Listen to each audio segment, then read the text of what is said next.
याद कीजिए वो दिन जब लोग कीपैड वाले छोटे से फोन में एसएमएस भेजते थे और कॉल करते थे और खुश हो जाते थे। फिर आया जमाना कैमरा फोन का, फिर टच स्क्रीन का और अब स्मार्टफोन और आईफोन्स का। टेक्निक बदलती गई और उसके साथ साथ भारत भी बदल गया। आज हाल ये है कि भारत ने अपनी पकड़ इतनी मजबूत बना ली है कि अब वो दुनिया का तीसरा सबसे बड़ा स्मार्टफोन मार्केट बन चुका है। जी हाँ, चलिए बात करते हैं कि आखिर ये खबर इतनी बड़ी क्यों है। तो स्मार्टफोन अब सिर्फ एक गैजेट नहीं रह गया है, बल्कि हर किसी की लाइफलाइन बन चुका है। पढ़ाई करने वाले बच्चों से लेकर ऑनलाइन काम करने वाले प्रोफेशनल्स तक, छोटे कस्बों से लेकर बड़े शहरों तक, शॉपिंग, एंटरटेनमेंट, बैंकिंग से लेकर यूपीआई पेमेंट तक, हर जगह स्मार्टफोन ने अपनी जगह पक्की कर ली है। यही वजह है कि कंपनियां भारत को अब सिर्फ एक खरीदारों का देश नहीं, बल्कि भविष्य का सबसे बड़ा मार्केट मान रही हैं और चेस कर रही हैं इंडियन मार्केट को। वहीं अगर इसके अलावा बात करें भारत की मार्केट में बढ़त के आसार की, तो रिपोर्ट्स भी बता रही हैं कि 2025 तक भारत का स्मार्टफोन मार्केट वैल्यू और सेल दोनों ही मामले में रिकॉर्ड तोड़ने वाला है। अमेरिका और चीन अभी भी टॉप पर है, लेकिन भारत ने यूके और दूसरे बड़े देशों को पीछे छोड़ दिया है। चीन और यूके की हिस्सेदारी घट रही है, जबकि भारत की हिस्सेदारी लगातार बढ़ रही है।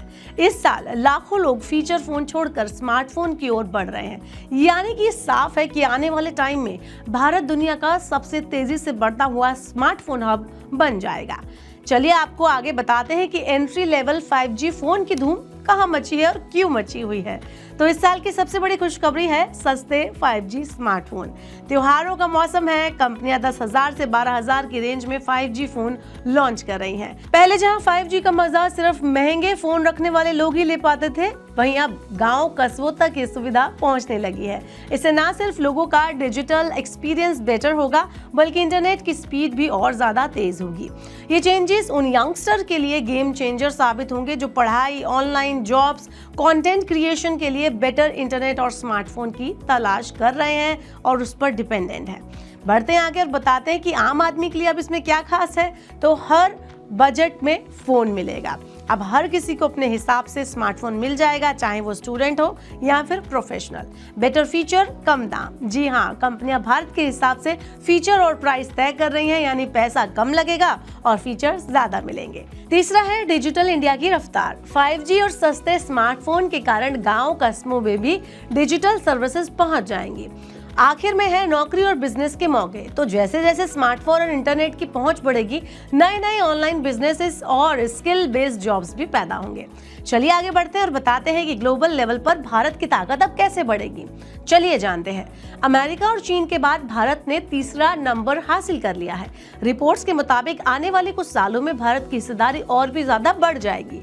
स्मार्टफोन बनाने वाली बड़ी कंपनियां भारत में ही मैन्युफैक्चरिंग प्लांट लगाने लगी हैं, ताकि यहाँ के लोगों को सस्ते और लोकल लेवल पर बने स्मार्टफोन मिल सके। तो कुल मिलाकर अब जब आप नया फोन खरीदने जाएंगे तो गर्व से सोचेंगे कि मैं सिर्फ एक स्मार्टफोन नहीं खरीद रहा, बल्कि इंडिया का हिस्सा बन रहा हूं, जो दुनिया का स्मार्टफोन हब बन चुका है। आज से 10 साल पहले किसी ने सोचा भी नहीं होगा कि भारत दुनिया की टॉप स्मार्टफोन पावर बन जाएगा। और अब ये सफर यही नहीं रुकेगा। आने वाले टाइम में भारत डिजिटल टेक्नोलॉजी की दुनिया में और भी बड़ी छलांग लगाने वाला है। आपका क्या कहना है? फेस्टिव सीजन आने वाला है, स्मार्टफोन सस्ते होने वाले हैं, तो क्या आप भी प्लानिंग कर रहे हैं एक नया स्मार्टफोन खरीदने की?